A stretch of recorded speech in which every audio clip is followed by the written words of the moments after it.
우리는 세계적인 문헌의 톨스토이가 세 가지 질문을 했습니다. 그 첫째가 뭐냐? 세상에서 가장 중요한 시간이 언제입니까? 혹시 결혼식 날입니까? 생일날입니까? 아니면 여행 갈 때입니까? 세상에서 가장 중요한 사람이 누구입니까? 그리고 세상에서 가장 중요한 일이 무엇입니까? 라는 질문을 던졌습니다. 그 질문을 던진 후에 본인이 답변을 합니다. 어떻게 답변을 하느냐? 세상에서 가장 중요한 시간은 언제냐? 옆에 사람입니다. 지금입니다. 지금입니다. 지금이 가장 중요한 시간이라는 것입니다. 그러면서 어떤 살인자의 시간을 이야기합니다. 어떤 살인이 이제 사형 날짜를 받은 사형 날짜를 받은 사형수가 5분이라는 시간을 주어졌다는 거예요. 5분. 5분을 어떻게 활용할까? 1분은 그동안에 과거에 있었던 모든 일을 자기 잘못을 한번 반성해야 되겠다. 그래서 반성하는 시간을 1분을 가졌다. 1분. 그리고 두 번째는 내게 고마운 분들에게 감사해야 되겠다. 1분을 썼다는 거예요.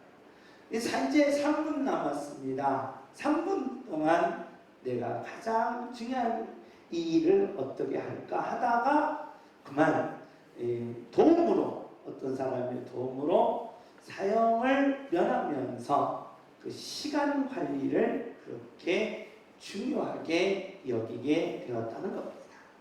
지금 이 시간이 가장 뭐한 시간이다?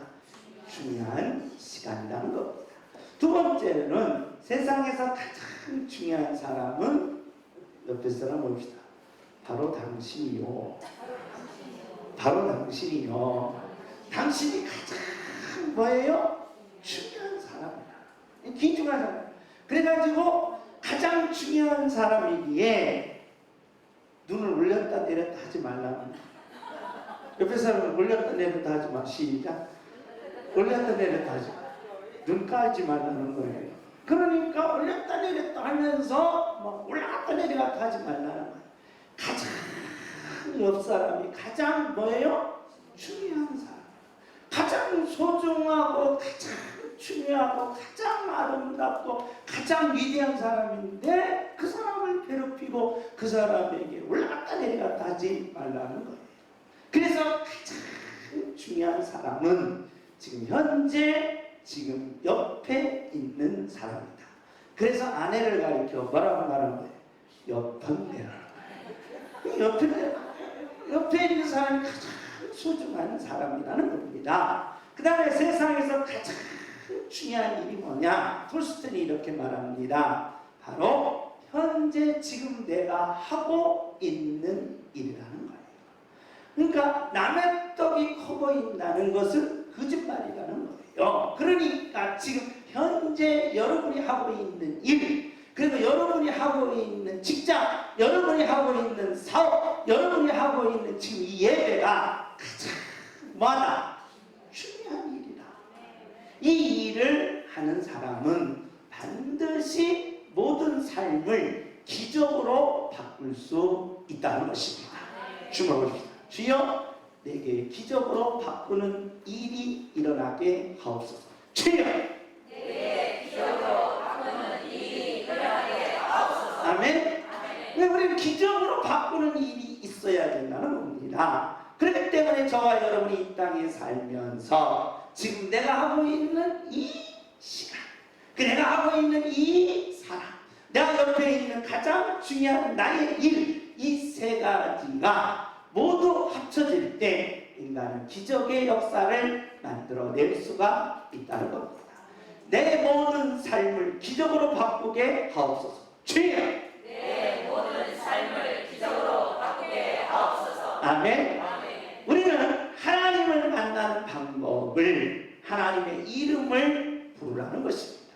그래서 교회 오는 목적은 심신을 단련하기 위한 것도 아니요, 윤리와 도덕적으로 착하게 살려고 하는 것도 아니요, 내가 복받기 위해서 오는 것도 아니라 오직 하나님을 대면하라는 것입니다. 하나님을 만나라는 것입니다. 그래서 인간은 하나님을 만날 때 기적이 일어난다는 것입니다. 하나님을 만나지 않는 사람들은 기적이 없다는 것입니다. 그러므로 우리는 계속해서 신명기 오늘 마지막 장을 이제 정리해야 합니다. 신명기는 바로 모세를 통하여 하나님께서 계시할 때 우리의 생활에 늘 뭐여라? 감사하는 것입니다. 근데 우리가 생활 속에서 감사한 일이 많습니까? 없다는 거예요. 우리가 삶 속에서 감사한 일이 많이 일어납니까? 없다는 거예요. 왜냐? 불평이 많고 원망이 많은 일이 내 삶 속에서 24시간 중에 어떨 때는 24시간이 있을 때가 있다는 겁니다. 부글부글 끓을 때가 있다는 겁니다. 그럼에도 불구하고 뭘로 바꿔라? 감사로 바꾸라는 것입니다. 왜? 감사는 예수님의 부활을 상징하기 때문이다. 그래서 모세는 예언적으로 말하는 겁니다. 나도 감사한 일이 전혀 없었는데 바로 감사를 바꾸는 순간 예수 부활 신앙으로 바뀌어지더라고요.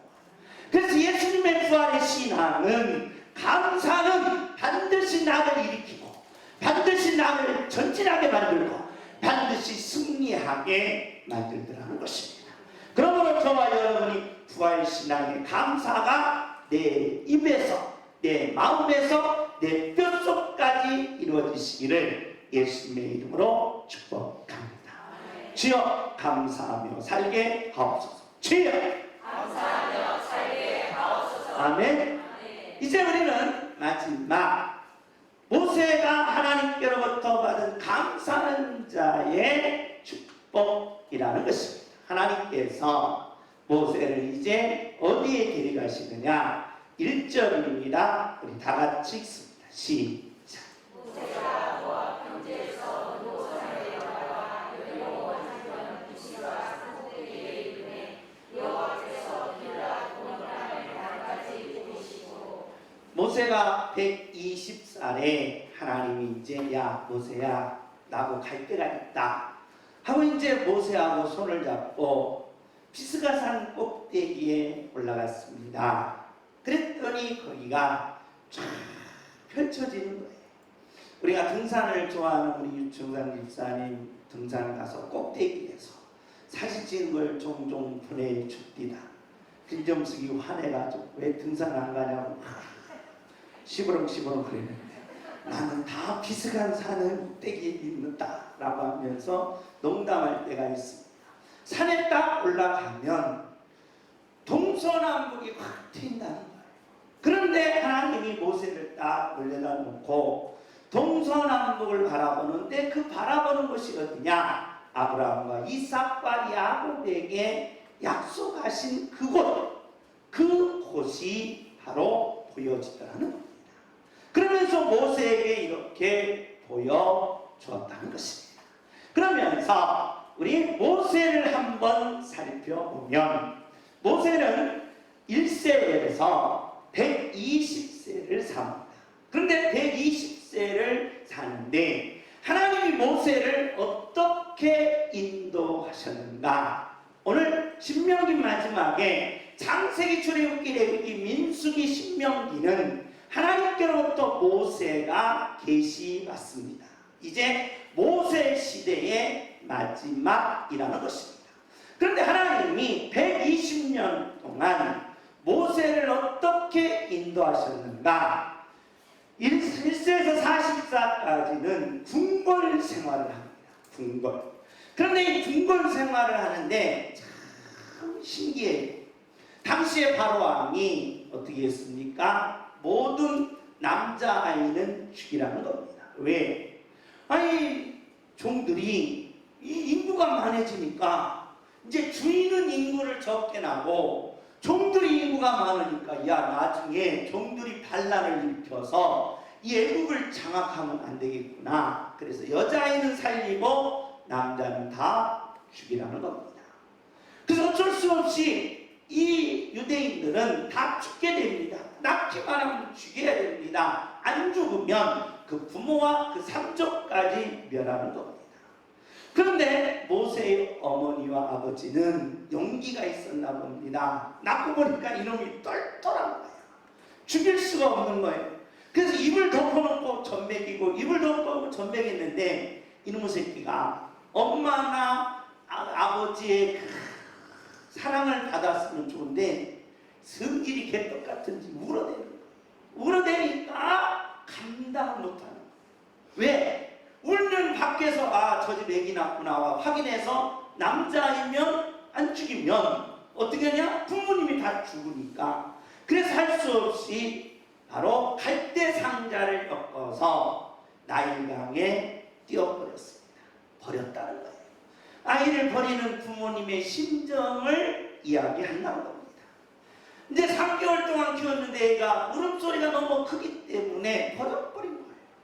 버려고 나서 울고 우는데 이 사건이 참 신기하게 돌아가는 거예요. 그날따라 애굽 바로의 딸 합세스투 공주가 목욕하러 왔는데 갈대 상자가 떠내려 저게 뭐냐고 가서 시녀들한테 가서 와서 데리고 오라고 보니까 바로 갈대 상자 안에 애기가 있는데 이 공주 눈이 그때 돌아간 거예요. 세상이 그렇게 예쁠 수가 없고. 제 옆에 사람입니다. 당신이 세상에서 그렇게 예쁠 수가 없습니다. 그 예쁜이 돌아간 거예요. 그래가지고 그 애를 자기 아들로 삼아. 야, 이런 행운이 또 있구나라는 겁니다. 그래서 저도 어렸을 때 엄마한테 엄마 나도 저 금강에다 좀 띄워줘. 금강에 나도 좀 궁궐에 좀 가서 살게. 이제 미쳤냐 임마. 그러니까 그래 얼마나 그 행운이냐 행운. 그래서 모세가 궁궐에서 배웠다는 거예요. 하나님은 우리 인생을 첫 번째로 어떻게 인도하시느냐? 배우게 하신다. 배우게. 그 사람은 꼭 뭐 해야 돼? 배워야 된다. 옆에 사람은 공부 좀 해라. 이게 지긋지긋한 거예요, 우리. 그래서 우리는 공부를 않는 거예요. 그래서 하나님은 공부하지 말라고 해놓고 뭐라고 해요? 배워라 하신 거예요. 자, 공부하지 말고 배워라. 40년 동안 하나님은 배우게 시킨 거예요. 철저하게 배우게 시킨 거예요. 그래서 이렇게 말합니다. 사도행전 7장에 스데반 집사님이 모세를 아마 많이 연구했나 봐요. 그래서 스데반 집사님이 설교하는 내용이 사도행전 7장에 나옵니다. 그런데 스데반 집사님이 설교를 이 모세에 대해서 어떻게 했느냐? 7장 22절 우리 다 같이 읽습니다. 시작.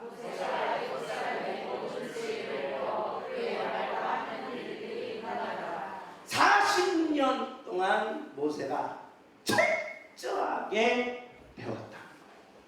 배워야 된다는 겁니다. 배우지 않으면 안 된다는 겁니다. 그래서 하나님은 철저하게 배우게 시켰다는 거예요. 그래서 당시의 애굽은 철학과 건축과 문학이 월등하게 뛰어났습니다. 이게 세계 최고의 철학, 세계 최고의 건축, 세계 최고의 문학을 철저하게 배웠다는 겁니다. 왜 합세스투 공주는 왜 그랬느냐? 내가 이 아들을 뭘로 삼겠다? 왕으로 삼겠다. 그래서 왕의 교육을 철저하게 시켰다는 겁니다. 그래서 모세는 40년 동안 배우고 배웠다는 것입니다. 우리 인생에 있어서 후회하는 10가지를 이야기합니다.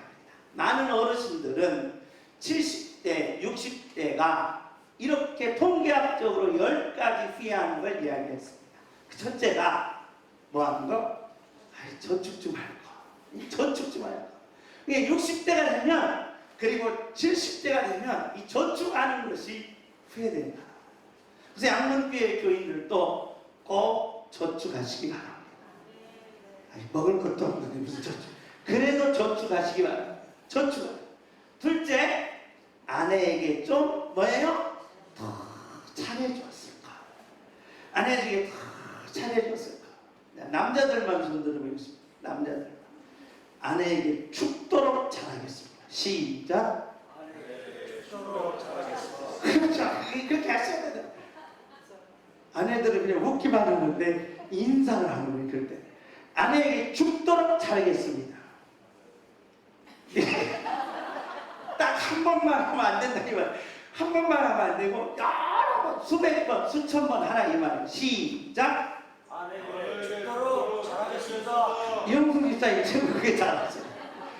아내에게 좀 잘했을 걸 하는 이 후회가 된다는 거예요. 후회가. 그 다음에 친구에게 좀 더 잘해줬을 걸이라는 후회가 된다. 친구들에게. 그 다음에 자식에게 좀 더 잘해줬을 걸라고 후회가 된다. 그리고 내 건강할 때 뭐 했을 걸? 좀 챙길 걸 했다는 거예요.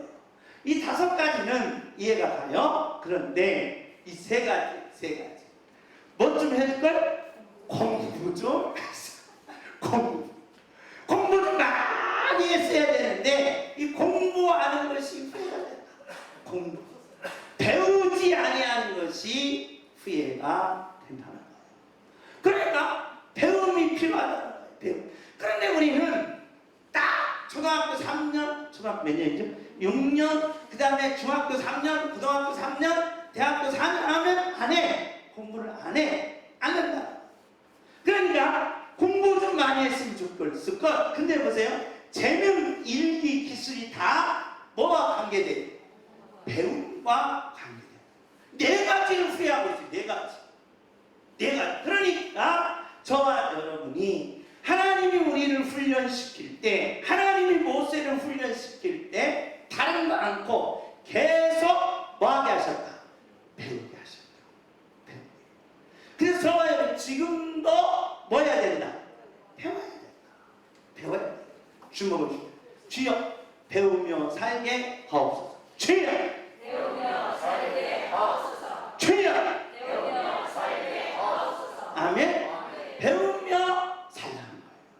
저도 계속 배웁니다. 계속 틈만 나면 책을 보고 틈만 나면 공부합니다.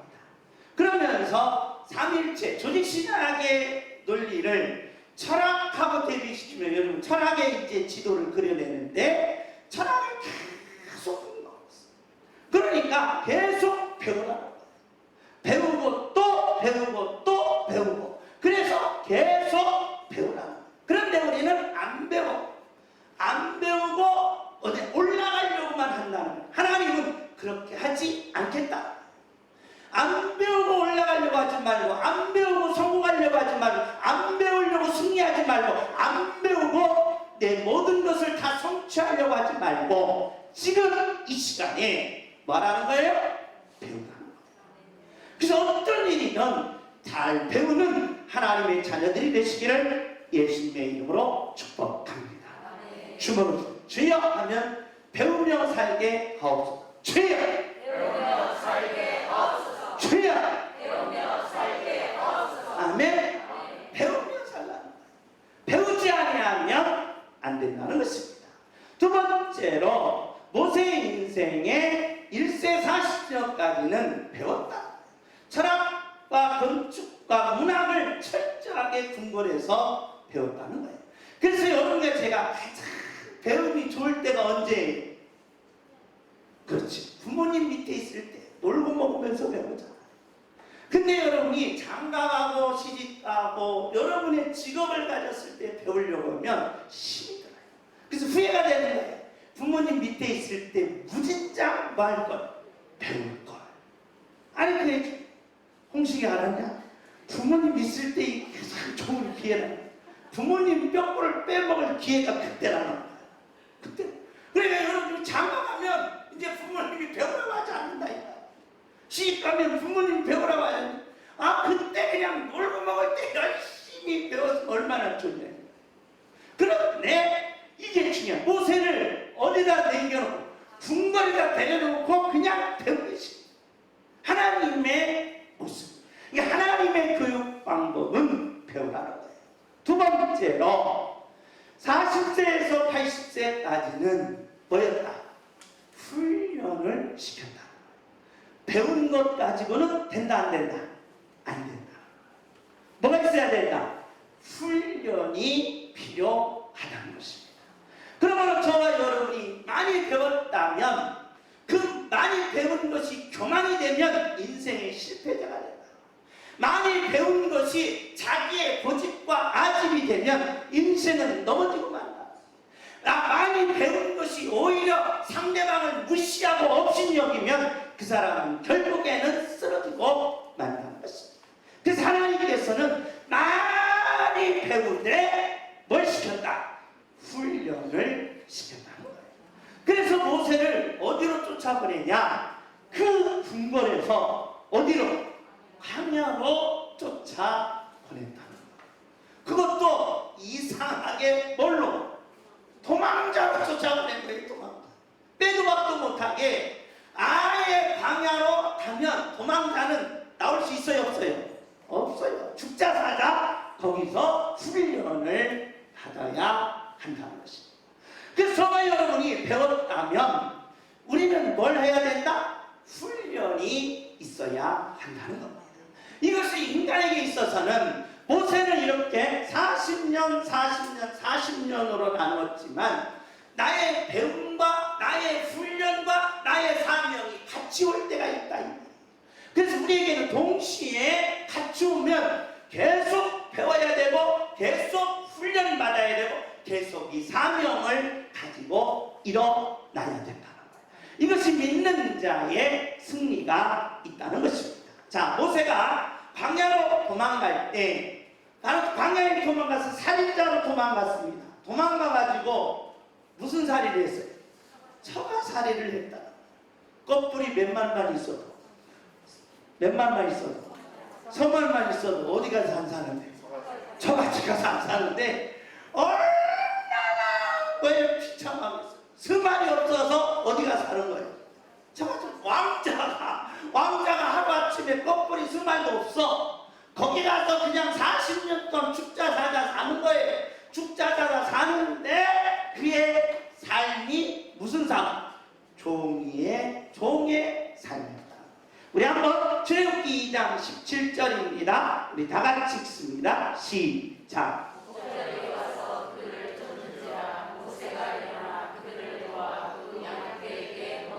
모세가 퍽퍽 일어나가지고 양떼들에게 물을 주는 거예요. 어제까지는 뭐였는데? 왕돌렸어요. 야, 물 조금 명령 한마디로 그냥 딱 되는데 이제 지가 와서 이 사람은 훈련이 반드시 필요하다.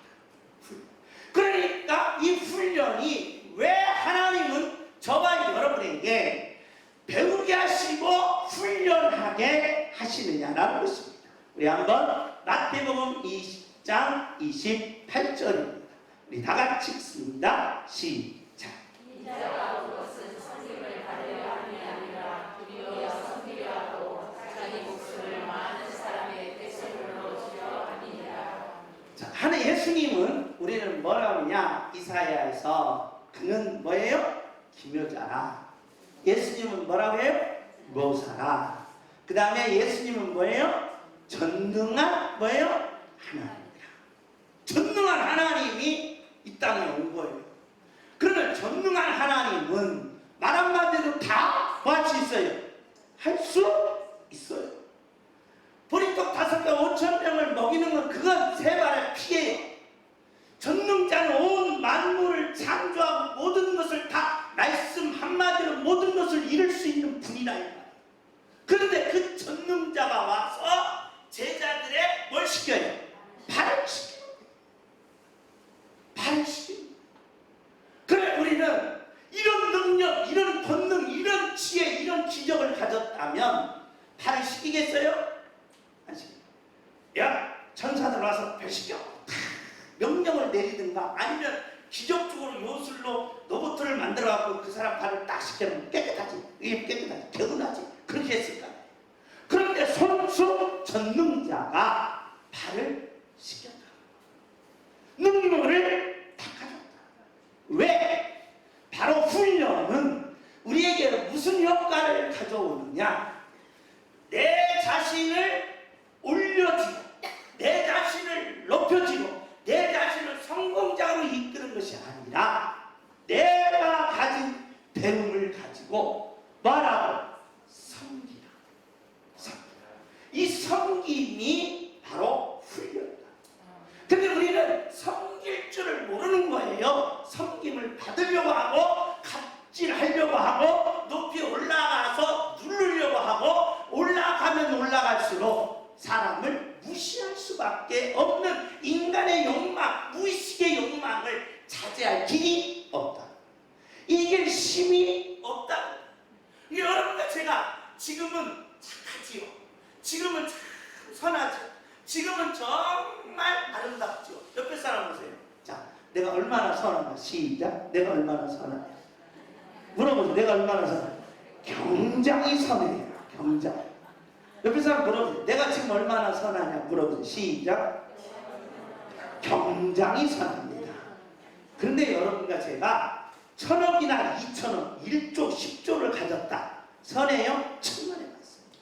인간의 무의식 속에서 인간은 높아지면 가질수록 상대의 모든 것을 물리는 그런 욕망이 내 무의식 쪽에서 불듯 일어나서 그것이 과거의 일이 잊어버린 거예요.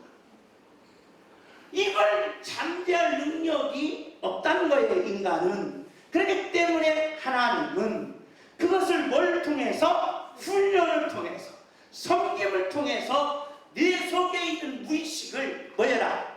이겨내라. 이게 믿는 자의 하나님이 이끄시는 방법이다. 그러면 저와 여러분이 지금 어려움이 있습니까? 그렇다면 낙심할 필요 없습니다. 내가 실망할 필요 없습니다. 내 인생이 틀렸다라고 하면서 좌절할 필요 없습니다. 하나님이 나를 지금 뭘 시키구나? 훈련시키구나. 그러면 나는 이 훈련을 잘 받아서 하나님이 나를 높여주시고 하나님이 나를 축복해 주시고 하나님이 나를 위대하게 만들어도 나는 많은 사람들을 섬기며 살아야지. 이런 놀라운 하나님의 자녀의 삶으로 바꿔지게 되는 줄 믿습니다. 할렐루야. 주목해 줍시다. 배웠으면 뭐 하겠습니다? 훈련을 받겠습니다. 훈련을 꼭 이기게 하옵소서. 주여! 훈련을 꼭 이기게 하옵소서. 주여! 훈련을 꼭 이기게 하옵소서. 아멘. 세 번째입니다. 하나님께서 모세를 철저하게 배우게 하셨다. 그래서 우리는 배우지 않으면 안 된다는 겁니다. 반드시 배워야 돼요. 그러니까 연세가 있던 없던 나이가 적던 많던 그건 관계없습니다. 배우라는 거예요. 자기가 잘하는 걸 배우면 될 거 아닙니까? 자기가 잘하면 지금 현재 있는 연구하면 배우면 될 거 아닙니까? 그냥 배우라는 거예요. 배운 다음에 같이 훈련을 받으라는 거예요. 훈련을 받아서 내가 섬김의 자세로 정말 하나님 보시기에 야 너는 돈을 1조를 가져도 정말 섬기는 사람이 되는구나. 그렇다면 저와 여러분 훈련이 뭐한다? 끝난다. 그러면서 하나님은 마지막으로 모세를 언제 세웠느냐? 언제 세웠습니까? 80세에 세우게. 80세에 일한다. 지금 저와 여러분 80세 손 드시기 바랍니다. 80세. 이제부터 일할 준비를 하셔야 돼요. 80살부터. 일생을, 그러니까 80세에 일하기 시작합니다. 그런데 모세의 일을 보면 기가 막혀요. 자, 첫 번째로 모세를 가리켜 뭐라고 말했느냐? 바로 선지자다라고 오늘 본문의 내용이 이야기합니다. 모세는 뭐다? 선지자다라는 겁니다. 그런데 이 선지자로서의 출발이 뭐냐? 애굽의 정신적인 지주가 뭐냐? 애굽의 신이었어요. 애굽의 신은 10가지 신들을 믿고 있었는데 세계를 정복한 애굽이 10가지 신을 모세가 이기는 장면을 가리켜 10가지 제한. 먼저 애굽에 있는 전체적인 정신적인 지주를 전부 무너뜨린다. 그러니까 애굽의 지시를 물리친 다음에 모세의 기적을 보십시오. 모세의 기적. 모세가 첫 번째로 홍해의 기적을 만들어내요. 홍해를 쫙 갈라죠. 그 다음에 아침에는 뭘 내리게 해요? 메추라 만나가 내리게 하죠. 저녁에는 뭐래요? 메추라기 내리게 하죠. 마라의 쓴물이 뭐예요? 단물이 되게 하죠. 물이 없으면 반석에서 뭐예요? 물을 쳐서 물을 슴슴듯 오르게 하지요. 홍해의 기적을 시작해서 모세가 가는 곳에는 다 뭐가 나타나더라? 기적이 나타나. 훈련이 끝난 자의 모습이랍니다. 그래서 사람은 멋대로 살아야 된다? 기적을 이루며 살아야 된다. 그래서 인간은 뭘 속에서 살아야 된다? 기적 속에서 살아야 된다. 기적 속에서. 주목합니다. 여러분, 나의 기적이 뭡니까? 내가 지금 어려운 문제가 있습니까? 해결되는 것이 기적입니까? 오늘 해결하시기 바랍니다. 나의 병마가 있습니다. 기적입니까? 그러면 그 기적을 오늘 이 시간에 병마로 해결하시기 바랍니다. 이게 믿는 자의 능력이 되어야 한다는 것입니다. 주먹, 주여 내게 기적을 이루어 주옵소서. 주여 내게 기적을 이루어 주옵소서. 주여 내게 기적을 이루어 주옵소서. 아멘. 이게 사명자라는 거예요. 사명자. 그러니까 왜 그러느냐? 우리 한번 출애굽기 30장 18, 34장 31장 18절 시작. 여호와께서 시내산 위에서 모세에게 주시되 다스리실 때 주먹과 들을 모세에게 주시니 이는 그가 아니요 하나님이 친히 쓰신 것이라. 모세가 가장 위대한 업적을 많이 했는데 그 중에서 가장 중요한 게 하나님의 말씀을 창세기, 출애굽기, 레위기, 민수기 뭘 받았다? 신명기를 받은 것이요. 또한 뭘 세운 것이다? 성막을 세운 것이다. 이런 위대한 업적을 가졌다는 겁니다. 문제는 우리 한번 6절입니다. 시작.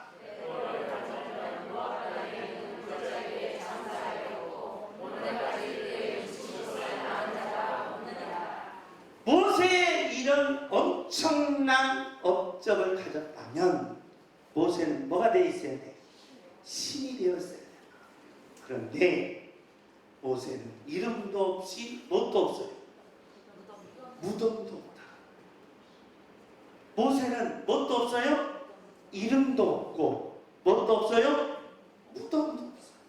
아예 하나님이 무덤을 없애요. 무덤도 없고 이름도 없어요. 이런 신적 권능을 가진 모세, 애굽의 신들을 다 물리치고 홍해를 가르고 만나를 내려오게 하고 메추려를 내려오게 하고 불기둥과 구름기둥을 세우면서 이런 놀라운 이적과 기적을 갖고 창세기, 출애굽기, 레위기, 민수기, 신명기를 갖다 놓고 성막을 세워놨던 모세가 그 업적으로 맞으면 모세는 뭐가 돼요? 신이에요. 근데 모세는 뭣도 없어요. 이름도 없고 무덤도 없다. 이름도 몰라. 그게 아니에요. 유행가가 아니라 이게 모세가 하나님이 바로 이 사명자들에게 주시는 놀라운 역사. 왜 그러느냐? 우리는 이 내용을 어디서 발견할 수 있느냐? 세례 요한에게서 발견할 수 있습니다. 요한복음 33장 30절 우리 다 같이 읽습니다. 시작. 그는 후에야 하고 나는 세라야 하리라 하니라. 예수님 당시에 세례 요한이 6개월 먼저 나왔습니다. 그런데 세례 요한이 어마어마했어요. 인기와 그 개혁 정신이 위대했습니다. 그럼 정치적으로 따지면 전부 다 누구에게로 갔다는 거예요? 세례 요한에게 갔다는 거예요. 그런데 사람들이 세례 요한에게 다 간 거예요. 그러니까 구름대같이 몰려온 사람들 앞에서 여러분 세례 요한이 그 능력과 그 말씀은 위대했습니다. 그런데 세례 요한이 아이고 그러지 마세요. 나는 예수님의 멋들기로 신들기도 부족한 자입니다. 그래서 예수님이 뭐 해야 되겠고 행해야 되겠고 나는 뭐 해야 됩니다. 세워야 됩니다. 하고 자기는 이름도 없어. 자기는 무덤도 없어. 자기는 일한 것도 없어. 나는 업적도 없어. 그러면서 자기 자신은 없어지고 누구만 빛나게 했느냐? 예수님만 빛나게 했다는 거예요. 할렐루야. 그런데 놀라운 사실은 후대의 모든 사람들은 바로 놀랍게 세례 요한을 빛나게 하더라는 거예요. 쉽게 말하면 내가 내 자신을 빛나게는 할 수가 없다. 하나님이 그러면 내 자신을 빛나게 하시려면 야 나처럼 잘생긴 사람 나와보라 그래. 나처럼 주먹 센 사람 나와보라 그래. 그럼 다 나와. 양문교에서 여러분 나처럼 잘생긴 사람 나오시오. 남자들이 다 나올 거 아니야. 그런데 여러분 보세요. 내 자신이 나를 빛나게 하지 않는다는 거예요. 하나님은. 그럼 어떻게 하냐? 주변의 사람들이 당신을 빛나게끔 하는 거예요. 그게 바로 뭐다? 사명이다. 사명. 그래서 우리는 뭘로 살아야 된다? 사명. 주변 사람들이 나를 빛나게 해야지. 네가 홀로 빛나게 했자 소용이 없다. 그러니까 하나님께서는 바로 이 세례 요한을 통하여 이렇게 가르침주는 모세의 시체, 모세의 무덤, 모세의 모든 이름을 다 없애버렸어요. 누구만 빛나라? 예수님만 빛나라. 우리는 법궤의 사명이 있습니다. 여러분 모세가 만든 법궤는 위대합니다. 왜냐? 구름기둥과 불기둥이면서 쉬운 자가 있어요. 그래서 법궤가 가는 곳에는 바로 요단강이 갈라졌어요. 법궤가 가는 곳에는 여리고성이 무너졌어요. 그런데 하나님은 그 법궤를 없애버렸어요. 왜? 신격하겠다. 신격. 오직 저와 여러분의 사명은 나를 빛나게 하고 나를 높이고 나를 위대하게 하고 나를 높이 세우는 것이 아니라 누구를? 예수님을 빛나게 하고 예수님을 높이고 예수님을 아름답게 하고 할렐루야. 이게 사명자의 모습이다. 왜 그러느냐? 모세가 오늘 이제 마지막으로 이렇게 결론을 내립니다. 신명기 34장 10절입니다. 우리 다 같이 읽습니다. 시작.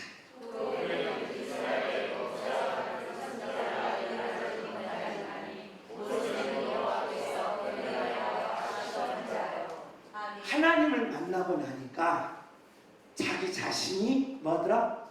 보이더라. 그 여러분과 지금 여러분과 저는 내 자신이 보여 안 보여? 안 보여. 절대 안 보입니다. 그런데 모세가 누구를 만나고 나니까 하나님을 만나고 나니까 자기 자신이 보여지더라는 거예요. 우리는 칸트가 이제 우리가 합리론은 뭐라고 데카르트나 아니면 스피노자나 라이프니츠나 경험의 로크나 휴미나 버클리는 그래서 합리론과 경험론을 합친 자가 누구냐? 칸트입니다. 이 칸트는 세 가지를 썼는데 순수인성 비판, 실천 비판, 판단력 비판, 진선미를 하면서 놀라운 걸 이야기해요. 뭐라고 얘기하느냐?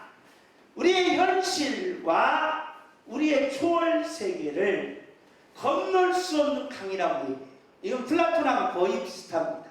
플라톤의 영향을 받았겠지요. 플라톤의 망강의 강이나 비슷합니다. 건널 수 없는 강이 있는데 그걸 가지고 칸트는 뭐라고 말하냐? 심연인데 우리가 현실 세계에서 초월 세계로 가려면 칸트는 뭐라고 말하느냐? 예수이다. 예수. 그래서 예수는 무한한 상상력을 발휘해서 현실 세계를 초월 세계로 가게 하는 중간자의 역할이라는 거예요. 중간자의 역할. 그래서 중간자의 역할 예수는 바로 신의 세계로 들어가는 관문이다라고 칸트가 이야기해요. 그런데 동양 철학에서는 그게 아니다. 뭐냐? 내가 현실 세계에서 초월 세계로 인간 세계에서 신의 세계로 들어가서 이적과 기적을 행하려면 나는 뭘 해야 된다? 고행을 해야 된다. 그래서 인간은 다 비워야 된다. 다 비워야 된다. 그래서 어떤 사람이 20년 동안 수행을 했어요. 20년 다 비우려고. 그런데 길 가다가 벌레 하나를 밟은 거예요. 그냥 막 그 분노가 막 폭발해서 막 자동차 막 100몇 대를 다 때려부셨대요. 그러니까 이게 고행이 된다라고 해서 그게 되느냐? 안 된다는 거예요. 안 된다. 초월 세계나 신의 세계로 못 들어간다는 거예요. 서양처럼 이건 선한 일이라는 거예요. 그래서 하나님은 하나님을 대면하는 모세를 계시하기를 뭐라고 얘기하느냐? 인간에게 있어서 배워야 될 거는 자, 저와 여러분이 내 생각, 내 고집을 일단은 뭐해라? 버리라. 그 여러분과 제가 지금 신의 세계에 들어가서 하나님을 대면하기 위해서는 여러분이 가지고 있는 생각, 여러분이 가지고 있는 고집을 버리라는 거예요. 그리고 뭐냐? 여러분의 상식과 여러분의 선입견을 버리라는 거예요. 그리고 시장의 요사, 에피메니데스의 원리가 있습니다. 여러분 보세요. 시장에 가면 이 장사할 때 이거 뭐가 판다? 뭐가 팔아요? 믿지고 판다는 거예요. 참일까요? 거짓일까요? 거짓이라. 근데 사람들은 속는다는 거예요. 여론전에 몰리지 말라는 거예요. 그러면서 전통과 권위를 다 내려놓고 과연 내가 신을 만날 수 있는 도대체 그 길이 뭐냐? 예술이냐? 고행이냐? 선한 일이냐? 곰곰이 생각하면서 뭐라고 말하느냐? 오늘 모세가 이렇게 얘기야. 나는 진짜 하나님을 뭐한 자다? 대면한 자다. 하나님을 나는 어떻게 대면했느냐? 하나님이 아브라함과 이삭과 야곱을 부르듯이 하나님이 나를 부르셔서 출애굽기가 뭡니까? 요건이에요. 제사장, 제물, 제단이 있어야 제사가 드려지고 하나님을 만납니다. 요 성기는 뭐예요? 번제, 소제, 속번제, 속제제, 화목제. 하나님의 일이 뭡니까? 제물이라고 했어요. 그리고 감사는 뭡니까? 부활이에요. 이 통틀어서 누구를 상징하느냐라고 할 때 바로 누구를 상징해요? 하나님을 만날 수 있는 대면자는 오직 누구밖에 없다. 예수 그리스도밖에 없다. 그래서 모세는 하나님을 대면해서 그 기적과 그 능력과 그 배움과 그 훈련을 제대로 쓰임받을 수 있었던 비결과 하나님을 대면했다. 만났다는 거예요. 누구를 통해서? 예수 그리스도를 통해서. 이 결론을 우리에게 계시한다는 거예요. 5절입니다. 우리 다 같이 한번 읽습니다. 시작.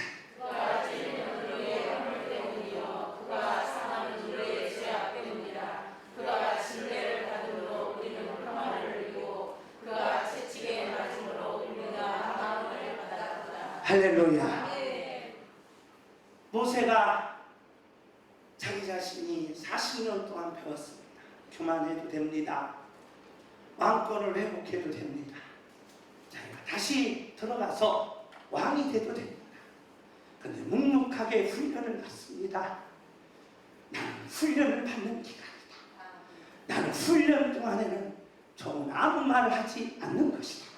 내가 왕자였던 것, 내가 왕의 계승을 받는 자라는 거 말하지도 않습니다. 훈련을 묵묵하게 받습니다. 그리고 선지자로서의 사명을 가니까 놀라운 일이 일어납니다. 홍해가 갈라집니다.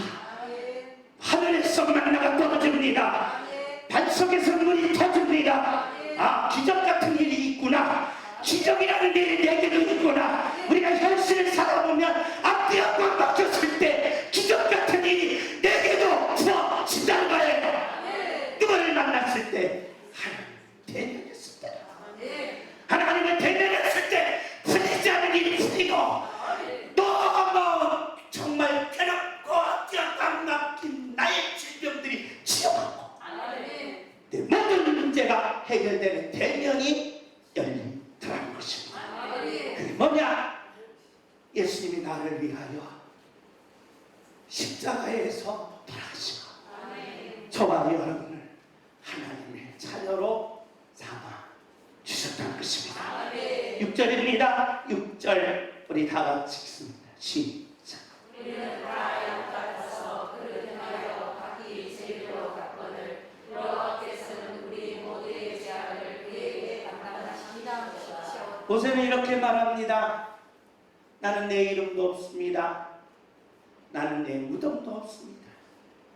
나는 내 업적도 없습니다. 나는 예수님만 빛나게 하고 나는 예수님만 자랑하고 나는 예수님만 높였습니다. 그랬는데 후대에 우리는 창세기, 출애굽기, 레위기, 민수기, 신명기를 할 때 누구를 얘기합니까? 모세를 얘기합니다. 모세를 빼놓을 수 없습니다. 모세의 기적을 우리는 상상하니 않을 수 없습니다. 모세의 능력을 우리는 정말 바라고 있습니다. 그렇다면 우리도 모세처럼 하나님을 대면하셔서 여러분의 모든 삶을 기적으로 바꾸시기를 예수님의 이름으로 축복합니다. 축복합니다. 나의 삶을 기적으로 바꾸게 하옵소서. 주여! 나의 삶을 기적으로 바꾸게 하옵소서. 예수 그리스도를 믿는 자들의 축복입니다. 예수 그리스도를 영접한 자의 축복입니다. 나는 없습니다. 내 이름도 없습니다. 내 업적도 없습니다. 내 자랑도 없습니다. 나는 예수님만 믿고 예수님만 자랑하고 예수님만 빛나게 하고 예수님만 높입니다. 대면하게 하옵시고 나의 모든 삶을 기적으로 바꾸게 하옵소서. 이런 놀라운 축복의 양문의 가정들이 되어주시기를 예수님의 이름으로 부탁합니다.